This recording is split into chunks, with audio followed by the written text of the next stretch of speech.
Today I rise in support of Representative Clyde's House Joint Resolution 26, a resolution disapproving of the District of Columbia's revised Criminal Code Act of 2022. There's a crime crisis in America's capital city. According to the D.C. Metropolitan Police Department, carjackings in the district have increased by 90% compared to this time last year. Total property crime is up 31%, and homicides are up 29%. In fact, D.C. is currently on track to have the most homicides since 1995. But the radical D.C. Council has chosen to prioritize legislation that will turn this crime crisis into a catastrophe. The D.C. Council's progressive soft-on-crime legislation eliminates almost all the mandatory minimum sentencing requirements for violent crimes, and it drastically reduces the maximum penalties allowable to the courts. These changes further embolden criminals to run rampant throughout the District of Columbia. The act also grants the right to jury trial for most misdemeanor offenses. The D.C. court system is already overloaded. This change will burden the D.C. court system even more, reducing the resources devoted to hearing cases for serious felony offenses. The D.C. Council's legislation is eroding an individual's right to a fair and speedy trial granted to them through our Constitution. All Americans should feel safe in their capital city, but they don't because of D.C. Democrats' leniency towards criminals at the expense of American safety. Ensuring public safety and addressing crime is a cornerstone of the House Republicans' policy agenda.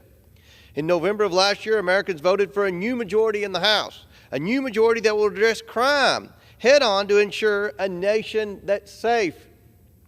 This D.C. Council legislation is a brazen rejection of law and order, ignoring the high rates of criminality in the district and doubling down on leniency for society's violent criminals is a dereliction of duty. This terrible policy will impact anyone who steps foot in the District of Columbia, including residents, the commuting workforce, federal government officials, foreign dignitaries, and Americans visiting their nation's capital. If the D.C. Council wants to continue to skirt its responsibility to the people, they will have to answer to this Congress. It should be noted that we in Congress are not alone.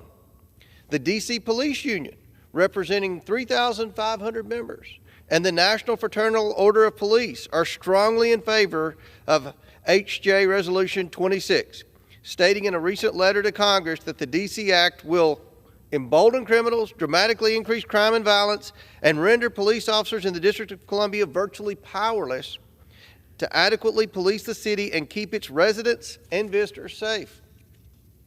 This resolution is also endorsed by the National Association of Police Organizations, representing over 241,000 law enforcement officials across America, and the Federal Law Enforcement Officers Association.